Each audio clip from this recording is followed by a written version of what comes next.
যে বিষয়টা আজকে রাতে আপনাদের সাথে শেয়ার করতে চাই ইনশাআল্লাহ তাআলা, সেটা ছিল আয়াতুল কুরসি। চলুন আমরা একসাথে তেলাওয়াত করি। আউযু বিল্লাহি মিনাশ শাইতানির রাজীম। আল্লাহু লা ইলাহা ইল্লা হুয়াল হাইয়ুল কাইয়্যুম লা তাখুযুহু সিনাতুন ওয়ালা নাওম লাহু মা ফিস সামাওয়াতি ওয়া মা ফিল আরদ মান যাল্লাযী ইয়াশফা'ু 'ইনদাহু ইল্লা বিইযনিহি ইয়া'লামু মা বাইনা আইদিহিম ওয়া মা খালফাহুম ولا يحيطون بشيء من علمه إلا بما شاء وسع كرسيه السماوات والأرض وهو العلي العظيم। আয়াতুল কুরসিতে সর্বমোট 9টি বাক্য। আল্লাহু লা ইলাহা ইল্লা হুয়াল হাইয়ুল কাইয়্যুম 1 নম্বর, লা তাখুযুহু সিনাতুন ওয়ালা নাওম 2 নম্বর, লাহু মা ফিস সামাওয়াতি ওয়া মা ফিল আরদ 3 নম্বর। 4 নম্বর বাক্য, মান যাল্লাযী ইয়াশফা'ু 'ইনদাহু ইল্লা বিইযনিহি 4 নম্বর, ইয়া'লামু মা বাইনা আইদিহিম ওয়া মা খালফাহুম 5 নম্বর। এরপর ওয়ালা ইউহীতুনা বিশাইইম মিন ইলমিহি ইল্লা বিমা শা 6 নম্বর। এরপর ওয়াসি'a কুরসিয়্যুহুস সামাওয়াতি ওয়াল আরদ 7 নম্বর, ওয়ালা ইয়াউদুহু হিফযুহুমা 8 নম্বর, ওয়াহুয়াল আলিয়ুল আযীম 9 নম্বর। 9টি বাক্য। প্রথম বাক্য আল্লাহু লা ইলাহা ইল্লা হুয়াল হাইয়ুল কাইয়্যুম, একটা চমৎকার বাক্য যেটি শেষ হয়েছে আল্লাহর দুটি নাম দিয়ে। কি সে দুটি? আল হাইয়্যু আল কাইয়্যুম, চিরঞ্জীব এবং সবকিছুর উৎস। পৃথিবীর সবকিছু সৃষ্টি করেছেন এবং নিয়ন্ত্রণ করছেন তিনি। বিস্ময়কর হলো শেষ বাক্য। লক্ষ্য করুন প্রথম বাক্য, এখানে এমন কিছু আছে যা কিনা শেষ বাক্যেও আছে, আর তা হলো ওয়াহুয়াল আলিয়ুল আযীম। প্রথম বাক্যে আল্লাহর কয়টি নাম রয়েছে? প্রথম বাক্যেও আল্লাহর 2টি নাম রয়েছে এবং শেষ বাক্যেও আল্লাহর 2টি নাম রয়েছে। আচ্ছা, দ্বিতীয় বাক্যটি কি? দ্বিতীয় বাক্যে যাওয়ার আগে সিকিউরিটি গার্ড নিয়ে একটু কথা বলি। সিকিউরিটি গার্ডের চাকরিটা খুব কঠিন। ব্রিটিশ সিকিউরিটি গার্ড দেখেছেন, অদ্ভুত টুপি পরা, মাথায় রসের হাড়ির মতো, খুব কঠিন। এই দায়িত্ব যদি আপনাদেরকে দেওয়া হয়, পেশায় যদি আপনি একজন সিকিউরিটি গার্ড হন, আপনার সামনে একটা সিসিটিভি আছে, তাকিয়ে থাকতে হয় ঘন্টার পর ঘন্টা, একই দৃশ্য, নড়াচড়া নেই, দেখছেন তো দেখছেনই, 12 ঘন্টা 8 ঘন্টা। এটা কি খুব মজার কাজ? আপনি যদি কিছু পাহারা দেন তাহলে কি ঘটবে? আপনি ক্লান্ত হয়ে পড়বেন, আপনার ঘুম আসবে। যেমন সিনেমা হলের গার্ডদের কথা ধরুন। আপনারা তো ধার্মিক, আপনারা অবশ্য সিনেমা দেখেন না, যদিও অনেকে দেখে। সিনেমা হলে যখন সিনেমা চলে, ভিতরে হয়তো কোনো মারপিটের দৃশ্য চলছে, বাইরে একজন সিকিউরিটি গার্ড আছেন, ভিতরে লোকেরা উপভোগ করছে, কিন্তু গার্ড ঝিমোচ্ছেন। হঠাৎ করে তিনি লাফ দিয়ে ওঠেন। এটা খুব সাধারণ দৃশ্য। সিনেমা হলের গার্ডরা, তাদের ঝিমুনি আসে। আল্লাহ তাআলা বলছেন তার নিজের সম্পর্কে, লা তাখুযুহু সিনাতুন ওয়ালা নাওম। তন্দ্রা কখন আসে? যখন আপনি ক্লান্ত, আস্তে আস্তে আপনার চোখ বুজে আসে, আপনি ঘুমাচ্ছেন না কিন্তু আপনার ঘুম পাচ্ছে। ওই যে ওনার মতো, আমি মজা করলাম, জাস্ট মজা। এই তন্দ্রা বা ঝিমুনি কি বলে? সিনা। তন্দ্রা বা ঝিমুনির পরে কি আসে? নাওম। প্রথমে আসে সিনা। সিনা হলো, ধরুন জুমার দিন আমরা মসজিদে যাই, খতিব সাহেব শুরু করেন ইন্নাল হামদুলিল্লাহ নাহমাদুহু ওয়া নুসাল্লি, এটা হলো সিনা, ঠিক আছে? এরপর যখন তিনি বলেন আইয়ুহাল ইখওয়াতুল কিরাম, এটাই হলো নাওম। এটাই হলো নাওম। এই হলো মূল পার্থক্য সিনা এবং নাওমের মধ্যে, তন্দ্রা এবং ঘুমের মধ্যে। এই হলো দ্বিতীয় বাক্য, যেখানে বলা হচ্ছে তন্দ্রা আর ঘুম আল্লাহকে স্পর্শ করে না। মানুষ ক্লান্ত হয়, তাই তার তন্দ্রা আসে এবং এক সময় সে ঘুমিয়েও পড়ে। আবার অনেক সময় আমরা বলি না না না আমি ঘুমাইনি, এমনি একটু চোখ বন্ধ করে রেখেছি, এখনই উঠে পড়বে, কিন্তু দেখতে দেখতে ঘুম, একদমই খবর নেই। ওকে, এই হলো ব্যাপার। সিনা বা তন্দ্রা নিয়ে আমার খুব ভালোই অভিজ্ঞতা আছে, কারণ পেশায় আমি একজন শিক্ষক। সুতরাং আপনিও যদি শিক্ষকতা করেন তাহলে আপনার ঘুমবিদ্যা বা ঘুম বিজ্ঞানের উপরে মোটামুটি একটা পিএইচডি হয়ে যাবে, কারণ সামনে থেকে আপনি সব ছাত্রের চেহারা দেখতে পান। মেটাল ডিটেক্টর দিয়ে মানুষের শরীর চেক করতে দেখেছেন নিশ্চয়ই, সেভাবে ছাত্রদের ব্রেনও আপনি চেক করতে পারবেন, ক্লাসের ফাঁকে ফাঁকে মাঝে মাঝে মাথাটা একটু উপর নিচ করে নিলেন।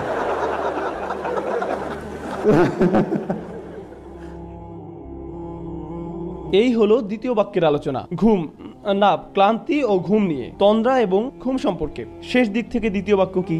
ওয়ালা ইয়াউদুহু হিফযুহুমা, আকাশ এবং জমিন পাহারা দিয়ে আল্লাহ ক্লান্ত হন না। যখন কেউ ক্লান্ত হয়ে যায় তখন তার তন্দ্রা আর ঘুম পায়।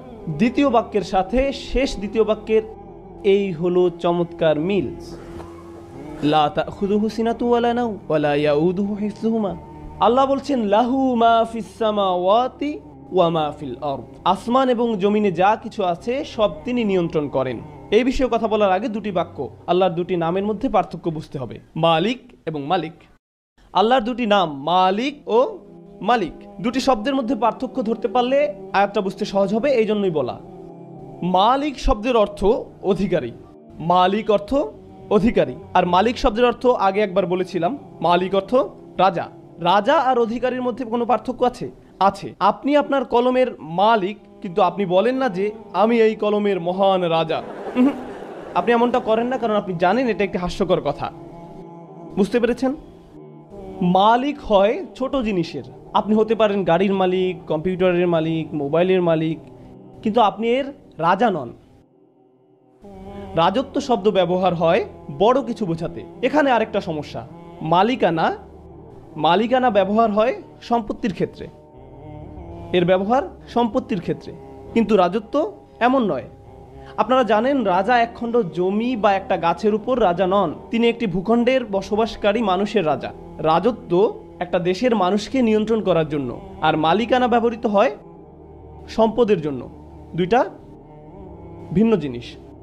এখন আল্লাহ বলছেন লাহু মা ফিস সামাওয়াতি ওয়া মা ফিল আরদ, আকাশ জমিনে যা কিছু আছে সব কিছুর মালিক তিনি। এখানে কিসের কথা বলা হয়েছে? মালিকানার কথা। এই বাক্যটা মালিকানা সম্পর্কিত, আর মালিকানা হয় ছোট জিনিসের, তার মানে প্রত্যেকটা ক্ষুদ্র জিনিসের মালিক আল্লাহ। ওকে, শেষ দিকের 3 নম্বর বাক্যটি কি কারো মনে আছে? ওয়াসিআ কুরসিয়ুহুস সামাওয়াতি ওয়াল আরদ, তার রাজত্ব কর্তৃত্ব আসমান জমিনের সব জায়গায়। যেখানে আল্লাহ বলছেন তার রাজত্ব সম্পর্কে, তার কর্তৃত্ব সম্পর্কে, একদিক থেকে আল্লাহ সবকিছুর মালিক, আবার সবকিছুর রাজা, সবকিছুই তার নিয়ন্ত্রণে। মানুষ হয়তো শুধু কিছুর মালিক কিন্তু রাজা নয়, আবার হয়তো রাজা কিন্তু সকল কিছুর মালিক নয়। যেমন এখনো অনেক দেশে রাজতন্ত্র বা রাজা এই ব্যাপারগুলো আছে। ধরুন আপনি একটি দ্বীপের রাজা, তার মানে কি আপনি দ্বীপের সবকিছুর মালিক? না, বরং আল্লাহ সবকিছুর মালিক এবং সবকিছুর রাজা। এটাই হলো বিষয়। কোনো ব্যক্তি যদি কোনোভাবে সব সম্পত্তির মালিক হয়েও যায়, তবে সে কি রাজা? এটা কি সম্ভব? সে হয়তো সম্পত্তির মালিক কিন্তু রাজা আরেকজন আছেন। আপনি হয়তো সব সম্পত্তির মালিক কিন্তু আপনার উপর রাজত্ব করছেন আরেকজন, অথবা আপনার রাজত্ব আছে কিন্তু সব সম্পত্তির মালিক আপনি নন।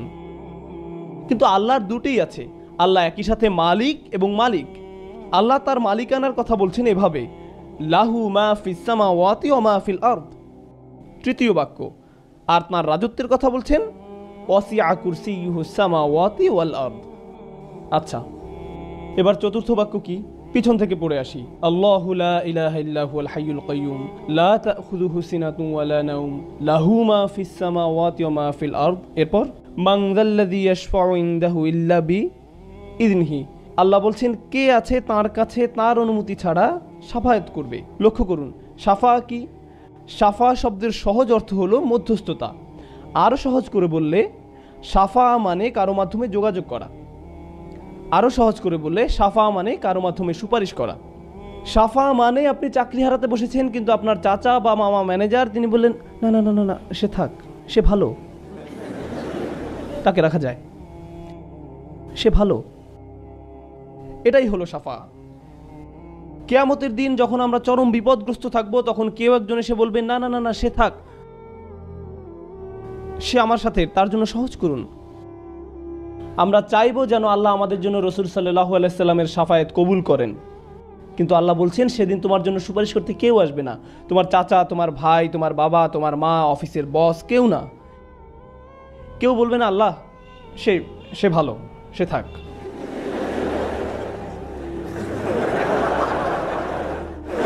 কেউ আসবে না, কেউ না। এখন তো এমন করার সুযোগ আছে যে তুমি আমার লোক, এই নাও ভিআইপি পাস, তুমি চলে যাও। না না না না না, সেদিন এই সুযোগ থাকবে না, কোনো ভিআইপি টিকিট থাকবে না। একমাত্র ব্যতিক্রম হলো যদি আল্লাহ কাউকে অনুমতি দেন। সুতরাং এই বাক্যে বলা হচ্ছে কারো কোনো ক্ষমতা নেই সুপারিশ করার যতক্ষণ না আল্লাহ তাকে অনুমতি দেন। কেউই সুপারিশ করতে পারবে না, কিন্তু একটু ব্যতিক্রম আছে। সেই ব্যতিক্রমটাই হচ্ছে গুরুত্বপূর্ণ। সেই ব্যতিক্রমটা হলো কি, যদি আল্লাহ অনুমতি দেন। বুঝা গেল?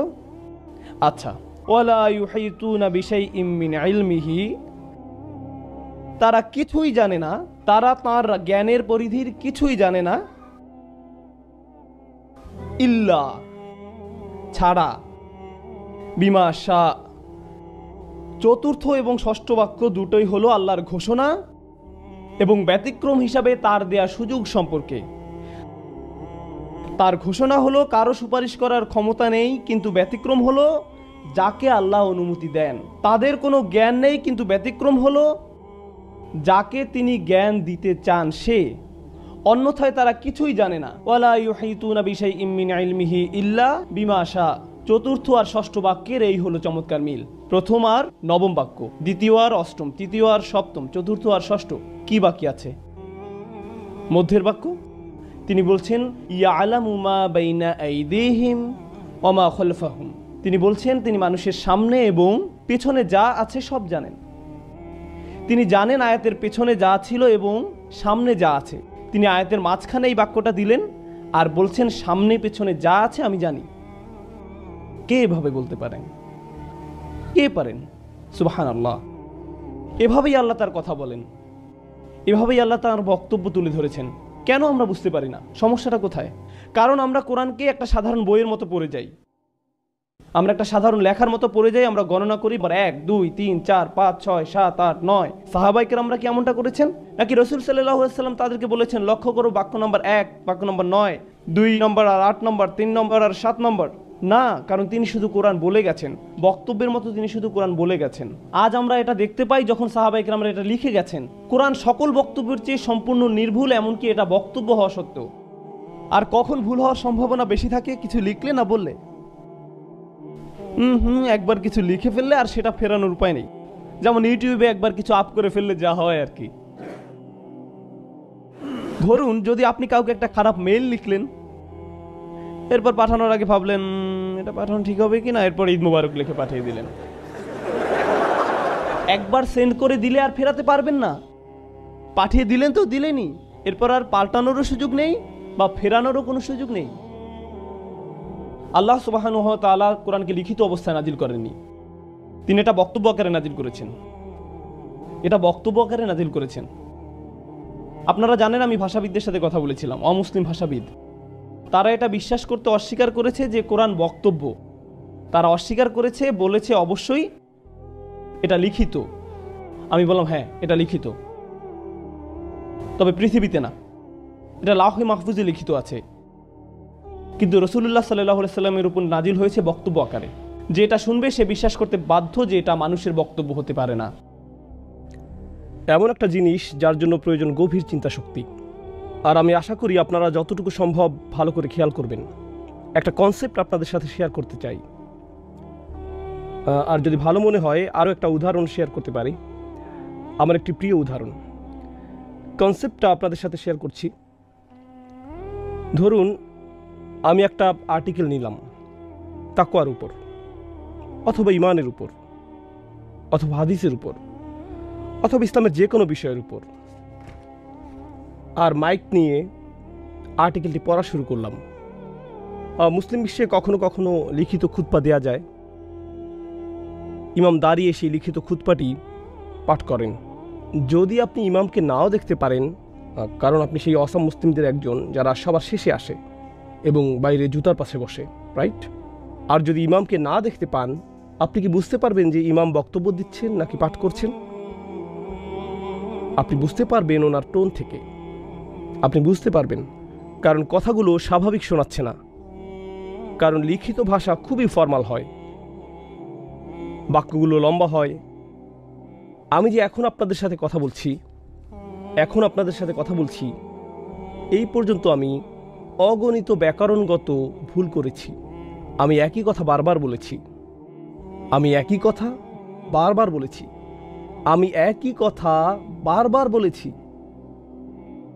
আমি যদি একটি আর্টিকেল লিখতাম, তখন কি এরকম পুনরাবৃত্তি করতাম না?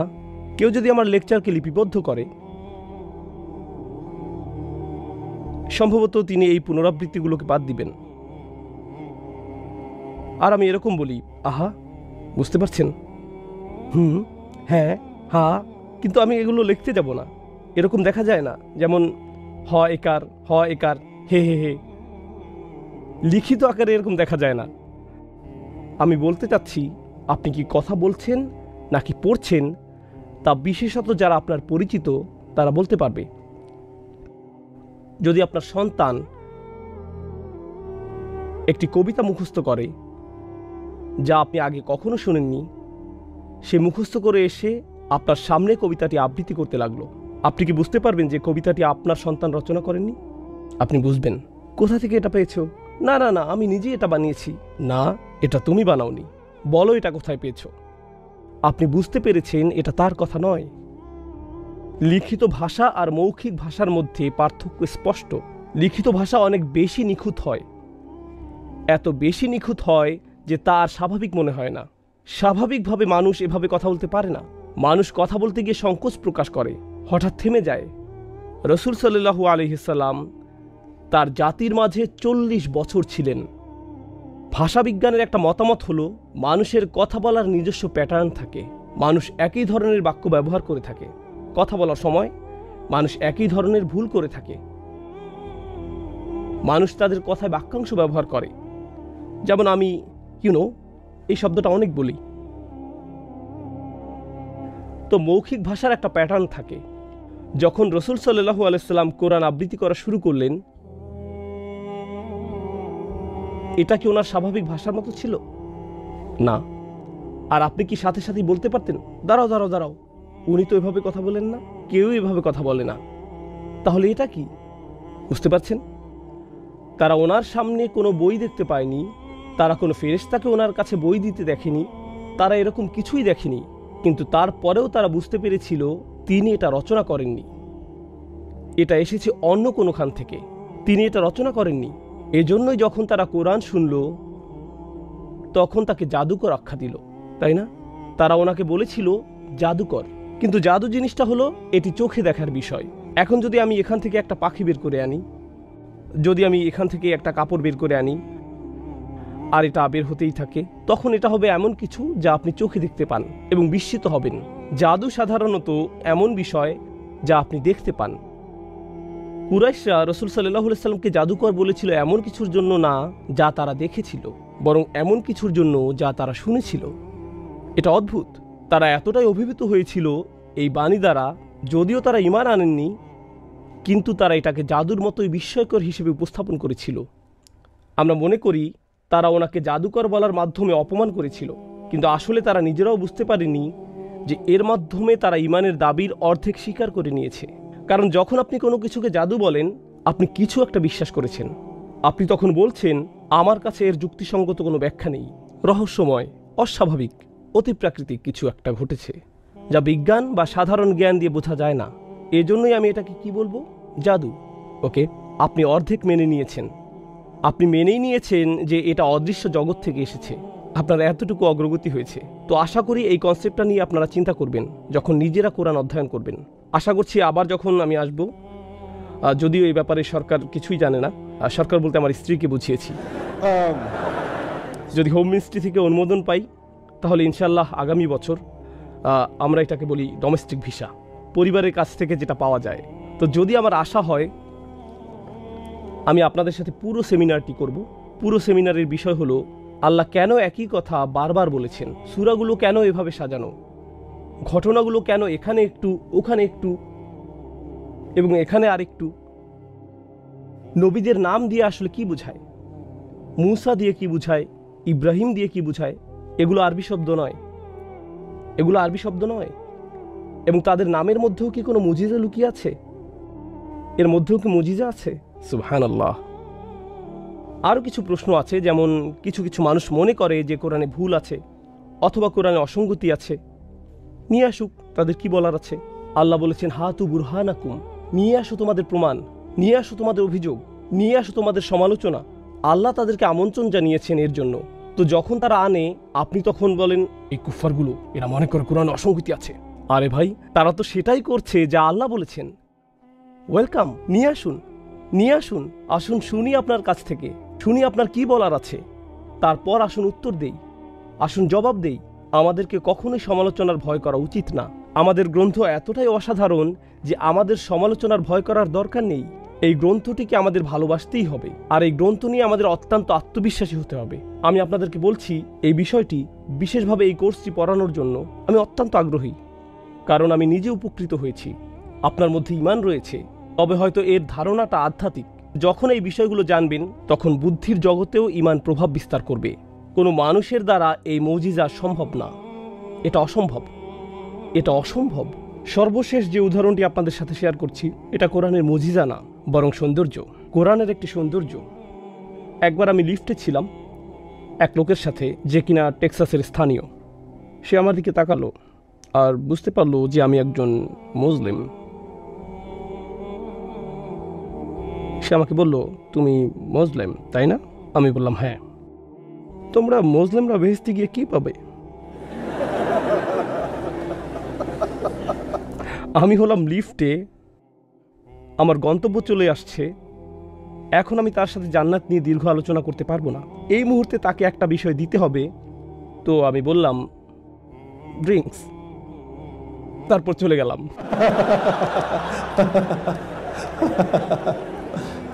এর মানে কি?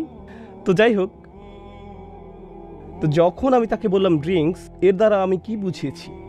আমি আপনাদের সাথে সূরা ইনসানের কয়েকটি বিষয় শেয়ার করতে চাই। সূরা ইনসান, আরেকটি নাম সূরা দাহর। আপনারা যদি আসলেই অনুধাবন করতে চান আমি যা শেয়ার করছি, তার জন্য আমাকে প্রথমে একটা দৃশ্যপট তৈরি করতে হবে। আশা করি আপনাদের মধ্যে কেউ কেউ আছেন সামাজিক, তো আপনি মানুষকে আপনার ঘরে আমন্ত্রণ জানান। কেউ কেউ হয়তো এরকম, কিন্তু আপনাদের মধ্যে কেউ কেউ মানুষকে ঘরে আমন্ত্রণ জানান কখনো কখনো ঈদে অথবা অন্য কোনো বিশেষ আয়োজনে। আমরা যখন অনেক মানুষকে একসাথে আমন্ত্রণ জানাই, তখন বাড়িতে অনেক সময় যথেষ্ট প্লেট, চামচ বা গ্লাস থাকে না। ডাইনিং টেবিলে সবার বসার জায়গা হয় না। তখন আপনি জায়গা বড় করে টেবিল ভাড়া করেন, আর দোকানে গিয়ে প্লাস্টিকের গ্লাস, চামচ এগুলো নিয়ে আসেন। আর আপনার পক্ষে সবাইকে নিজ হাতে পরিবেশন করা সম্ভব হয় না, বাড়িতে অনেক বেশি মানুষ। সেজন্য আপনি বড় বোতলে ড্রিঙ্ক কিনেন আর সেগুলোকে টেবিলের উপর রেখে দেন, যাতে মানুষ নিজেই নিয়ে নিতে পারে। Self service party. যারা খুব ধনী না, তারা এভাবেই অনুষ্ঠানের আয়োজন করে থাকে। সাধারণত এভাবেই করা হয়, বুঝতে পারছেন? কখনো কখনো আবার আপনি কোনো ধনী পরিবার থেকে বিয়ের দাওয়াত পান। তারা এরকম, তাদের টয়োটা গাড়ি, পটন গাড়ি না, তাদের আছে টয়োটা। তো আপনি এরকম অভিজাত খাবারের দাওয়াত পেলেন, আর আপনি যখন এরকম অভিজাত দাওয়াতে যান, সেখানে কোনো প্লাস্টিক গ্লাস নেই, কোনো প্লাস্টিক গ্লাস নেই, সেখানে সত্যিকারের গ্লাস, আর গ্লাসগুলো টেবিলের উপর উল্টো করে রাখা আপনি যাওয়ার আগে থেকেই, তাই না? যখন আপনি বসেন, পেঙ্গুইনের মতো পোশাক পরা একজন এসে বলে, ড্রিঙ্ক দিব? ড্রিঙ্ক দিব স্যার। সে আপনার গ্লাসে ঢেলে দেয় আর আপনি পান করেন। এরপর সে আবার আসে, এসে আবার গ্লাস পূর্ণ করে দেয়, আপনি আবার পান করেন, সে আবারও পূর্ণ করে দেয়। আপনি চিন্তায় পড়ে যান, কারণ আপনার হজমের সমস্যা আছে আর সে গ্লাস পূর্ণ করেই চলছে। কিন্তু মূল কথা হলো, এখন আপনাকে আর উঠে গিয়ে আপনার ড্রিঙ্ক আনতে হচ্ছে না। যদি আপনি অভিজাত এবং ধনী পরিবেশে থাকেন, তখন সেখানে অনেক সেবক কর্মচারী থাকে, গ্লাসগুলো দেখবেন সাজানো রয়েছে। আপনাকে নিজে গিয়ে ড্রিঙ্ক খুঁজে আনতে হবে না, তারাই জিজ্ঞেস করবে কি পান করতে চান স্যার। বুঝতে পারছেন? সাধারণত আমাদের ঘরে এমন হয় না। এরকম দেখা যায় অভিজাত পরিবেশে।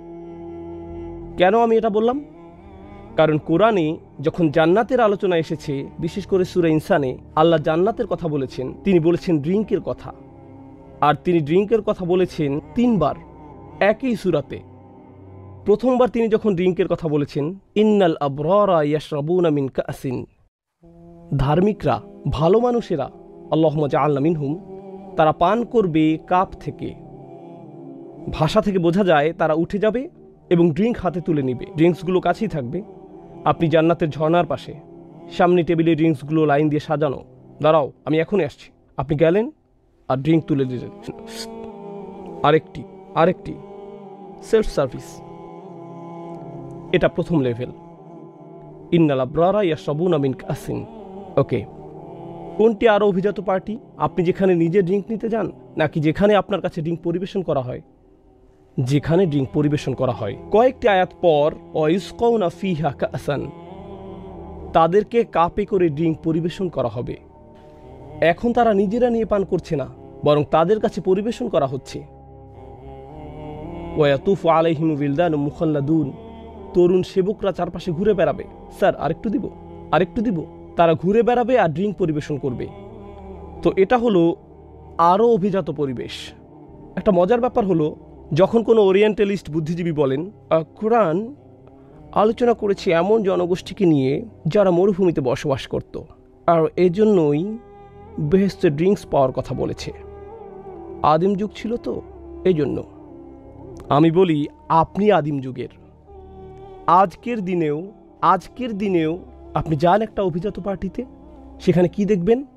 গ্লাস, ড্রিঙ্কস পরিবেশন করা হচ্ছে। আল্লাহ আজ্জা জাল্লা কোরআনে এমন বিষয় রেখেছেন যা জন্মগতভাবে মানব স্বভাবের অংশ।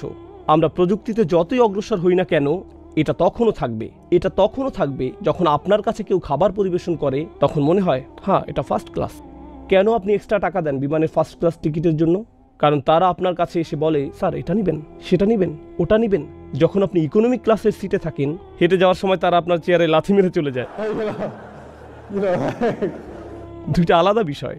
মানুষ নিজেকে স্পেশাল ভাবতে ভালোবাসে। তো আল্লাহ বর্ণনা করেছেন জান্নাতে আপনি নিজের ড্রিঙ্ক নিজে নিচ্ছেন, এরপর এখন আবার আপনাকে পরিবেশন করা হচ্ছে। তো এটা উঁচু স্তর। আর কোনো উঁচু স্তর কি আছে? আরও কয়েকটি আয়াত পরে আল্লাহ বলছেন ওয়াসাকাহুম রব্বুহুম শারাবান তাহুরা, তাদের প্রতিপালক আল্লাহ নিজে তাদেরকে পান করতে দিবেন পবিত্র পানীয়। সুবহানাল্লাহ, সুবহানাল্লাহ। দেখেছেন কিভাবে আপনার উন্নতি হচ্ছে? প্রথমে আপনি নিজে ড্রিঙ্ক নিয়ে নিচ্ছেন, তারপর আপনাকে ড্রিঙ্ক পরিবেশন করা হচ্ছে, আর তারপর আল্লাহ নিজে আপনাকে দিচ্ছেন। সুবহানাল্লাহ। তো যখন এই টেক্সাসের অধিবাসীর দিকে ফিরে বলেছিলাম ড্রিঙ্কস,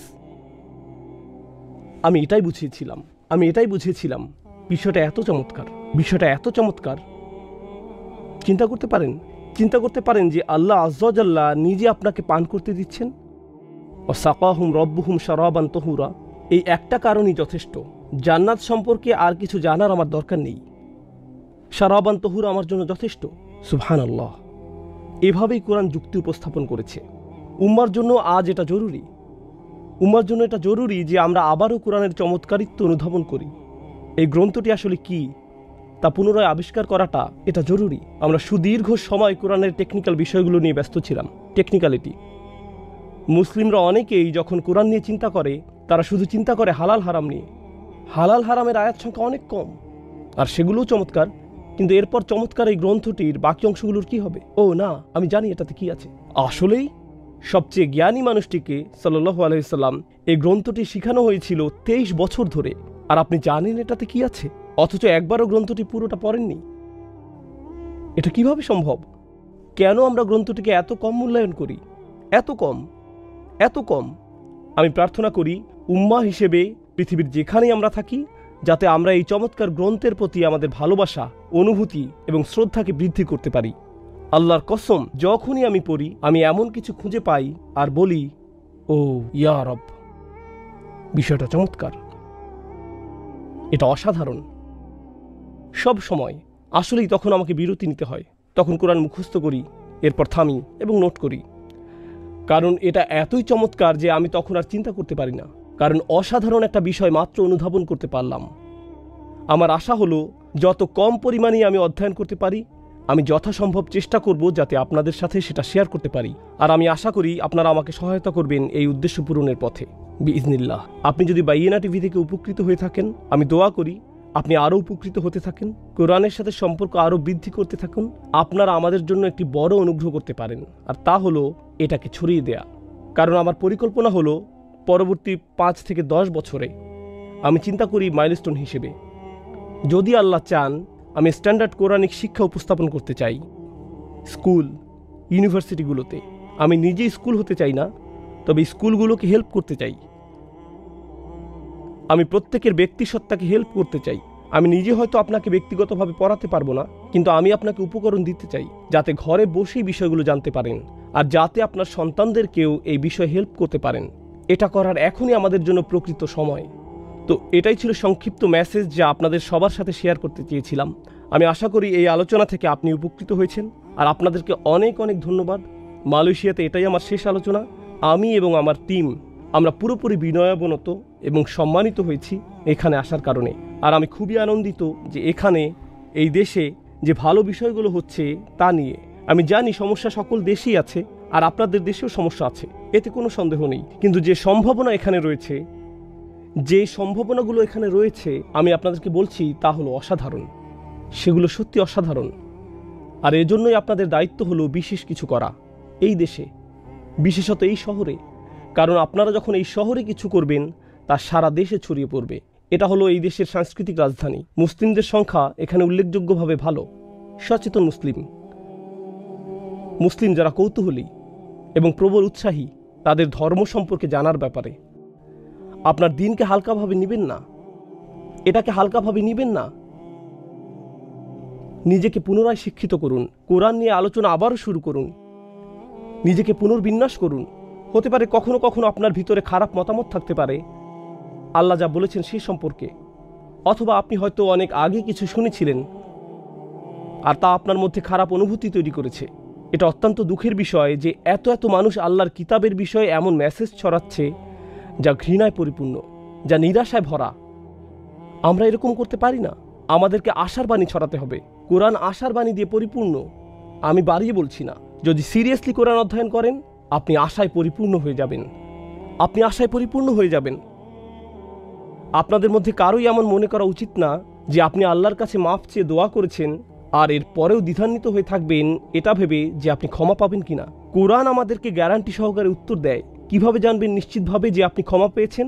যদি আপনি আল্লাহর কাছে চান মন থেকে, কোনো সন্দেহ নেই যে আপনাকে ক্ষমা করা হয়েছে। এটা চূড়ান্ত, এটা অকাট্য সত্য।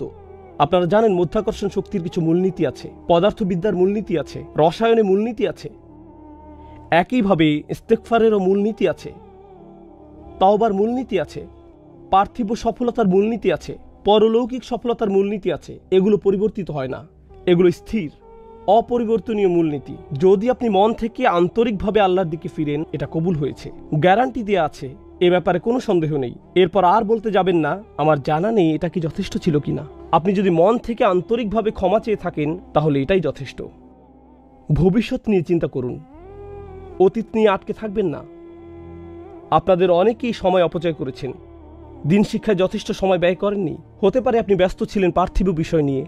এই গ্রন্থটি যতটুকু মনোযোগ পাওয়ার যোগ্য তা আপনি দিতে পারেননি। তাতে কি? তা ছিল গতকাল।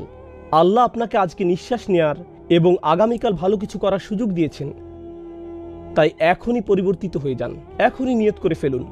এটা মনে করবেন না ও আমি বছরের পর বছর ধরে ব্যর্থ হয়েছি, কিছুই পরিবর্তন হবে না। না, তাহলে আপনার দাবি করা হবে যে আপনি ভবিষ্যৎ জানেন। শুধু আল্লাহ একমাত্র ভবিষ্যৎ জানেন। আপনি একমাত্র যা জানেন তা হলো অতীত। একমাত্র এটাই আপনি জানেন। আল্লাহ আপনাকে পরিবর্তন করে দিবেন, যেমনটি আপনি কখনোই কল্পনা করেননি। আমি এটুকু জানি আমার ব্যাপারে, তাই আপনার ব্যাপারেও আমি এটা জানি। আল্লাহ মানুষকে পরিবর্তন করে দিতে পারেন যখন সে নিয়ত করে। মূল বিষয়টি হলো আপনার সেই সিদ্ধান্ত গ্রহণ করা। এই দেশে আপনারাই হলেন আশার আলো ওই সকল মানুষের জন্য যারা আশা হারিয়ে ফেলেছেন। এমন মানুষও আছেন যারা এখন শুধুমাত্র নামে মুসলিম। এমন মানুষও আছে যারা আর নামাজ পড়ে না, যদি পড়েও তা আসল না। তারা শুধু দিনের পরিচয় ধারণ করে আছে, কারণ যদি তারা এটা ত্যাগ করে তাহলে মানুষ তাদেরকে খারাপ চোখে দেখবে। এই দিন পালনের সাথে এখন তার কোনো আন্তরিকতা নেই। আমাদেরকে আন্তরিকতা ফিরিয়ে আনতে হবে। ইসলামকে ভালোবাসার জন্য মানুষের কাছে যুক্তি উপস্থাপন করতে হবে আমাদের, এমনকি মুসলিমদের মাঝেও। আর যখন আপনারা যারা এখানে বসে আছেন, যখন আপনারা কোরআন দ্বারা অনুপ্রাণিত হতে পারেন, তখন অন্যদেরকেও অনুপ্রাণিত করতে পারবেন। আপনারাও এই রত্নভাণ্ডারের দিকে অন্যদেরকে আহ্বান করতে পারবেন আর বলতে পারবেন, দেখো এটা, শুনে দেখো, এই ব্যাপারই তোমাকে বলতে চেয়েছিলাম, দেখো এটা কি চমৎকার, দেখো আয়াতুল কুরসি কি সুন্দর, এটা অসাধারণ, এটা অসাধারণ, তাই না? ও, আমি আগে জানতাম না, আসলেই এটা অসাধারণ। কিভাবে আল্লাহ এটা করলেন? কারণ তিনি আল্লাহ, তিনি এটা পারেন, আমার পক্ষে এটা সম্ভব না। হ্যাঁ, আমি জানি এটা শুধু একটা আয়াত, তিনি বলেছেন এভাবে পুরো একটা সূরা নিয়ে আসতে, অসম্ভব। যেহেতু আমি বিদায় নিচ্ছি, আমি এবং আমার টিম আপনাদের জন্য অনেক অনেক দোয়া করতে থাকব। আমি পুরোপুরি নিশ্চিত, যদি আল্লাহ অনুমতি দেন, আমার নিয়ত আছে আবার ফিরে আসার বিইজনিল্লাহি তাআলা। আমি চাই আপনাদের সাথে দীর্ঘমেয়াদী সম্পর্ক তৈরি করতে এবং এই দেশের মুসলিমদের সেবায় নিজেকে নিয়োজিত করা আমার সামর্থ্য অনুযায়ী। যেহেতু নিজের দেশের প্রতিও আমার কিছু দায়িত্ব আছে, আপনারা অনেকেই জানেন যে আমার 2টি মিশন আছে। আমার একটা মিশন হলো কোরআন শিক্ষাদান, আর একটা মিশন হলো আরবি ভাষা শিক্ষায় সহায়তা। এটাই বড় এবং কঠিনতর মিশন। স্বল্পমেয়াদী মিশন হলো কোরআন শিক্ষাদান। দীর্ঘমেয়াদী মিশন, যদি আমরা উম্মাকে সঠিক উপায়ে আরবি শিখাতে পারি, তখন আমার লেকচার শোনার আর প্রয়োজন পড়বে না। তখন আপনাকে আর আমার আরবি ব্যাখ্যা শুনে আয়াত বুঝতে হবে না, কারণ আপনি ইতিমধ্যেই ভাষা জানেন, কারণ আপনি হাই স্কুল লেভেলের আরবি জানেন। আমি চাই উম্মা যাতে এই পর্যায়ে উঠে আসে। আমাদের বাচ্চারা কৈশোর বয়সে যখন পৌঁছবে, ততদিনে তাদের প্রয়োজনীয় বিষয়গুলো জেনে যাবে, বিষয়গুলো তাদের জানা থাকবে, আর তাদের ইসলাম নিয়ে এত বেশি কনফিডেন্স থাকবে যে যখন কেউ ইসলামের সমালোচনা করবে, তারা আবেগতাড়িত হয়ে রেগে যাবে না। এই ধরনের কনফিডেন্স আমি দেখতে চাই মুসলিম তরুণদের মাঝে। এই দেশের মুসলিম মেয়েরা, এত এত নারী এখানে, মাশাআল্লাহ, তারা হিজাব পরে গর্ব সহকারে। এটা আসলে আমার হৃদয়কে প্রশান্ত করে। আমি 4 জন কন্যা সন্তানের জনক। এটা আমাকে খুবই আনন্দিত করে যখন দেখি এত পরিমাণ উৎসাহ উদ্দীপনা এদেশে আমাদের বোনদের রয়েছে। আসলে আমি আপনাদের জন্য অনেক দোয়া করি। যখন আমি কোনো বোনকে হিজাব পরিহিতা দেখি, আশেপাশে যখন দেখতে পাই, আমি শুধু দোয়া করি, ইয়া আল্লাহ, এই মানুষগুলোর উপর রহমত দান করুন। কারণ এটা একটা শক্তিশালী বিষয়, এটি ছোট কোনো বিষয় নয়। আপনারা হয়তো এর গুরুত্ব বুঝতে পারছেন না। গোটা বিশ্বই ধর্ম থেকে দূরে সরে যাচ্ছে, ধর্ম থেকে দূরে সরে যাচ্ছে, ইসলাম সহ সকল ধর্ম থেকেই। আপনাদেরকে লেগে থাকতে হবে, আর শুধু লেগে থাকাই নয়, মানুষকে ফিরে আসার মতো যুক্তি উপস্থাপন করতে হবে। আর আমি কথাগুলো বারবার বলছি, কারণ আমি আপনাদের বোঝাতে পারবো না এই বিষয়গুলো আমার কাছে কতটা গুরুত্বপূর্ণ। আসলেই অনেক গুরুত্বপূর্ণ। তো আপনাদেরকে বিদায় জানাচ্ছি অনেক অনেক দোয়া সহ, আর আশা করছি আমিও বিদায় নিব আপনাদের সবার দোয়া সাথে নিয়ে। আমাদের জন্য, আমাদের টিমের জন্য, আমাদের সকল ছাত্রের জন্য যারা শিখে যাচ্ছে তাদের সামর্থ্য অনুযায়ী, সেই সকল ছাত্রের জন্য যারা এই দিন শিখছে যে কোনো স্থানে, যে কোনো অবস্থায়, তারা আমার অধীনে হোক অথবা অন্য শাইখদের সাথে, আমরা দোয়া করি যাতে আল্লাহ এই উম্মার জন্য নেতৃত্ব তৈরি করেন, যাদেরকে অনুসরণ করা যাবে, যারা মানুষের প্রতি আন্তরিক, যারা মুক্ত চিন্তার অধিকারী, যারা চিন্তাশীল, যারা সংকীর্ণ মানসিকতার অধিকারী নয়, যারা বক্তব্য উপস্থাপন করবে উম্মাকে এক হওয়ার জন্য, বিভক্ত হওয়ার জন্য নয়।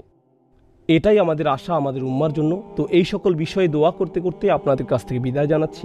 বারাকাল্লাহু লি ওয়া লাকুম। আসসালামু আলাইকুম ওয়া রাহমাতুল্লাহি ওয়া বারাকাতুহু।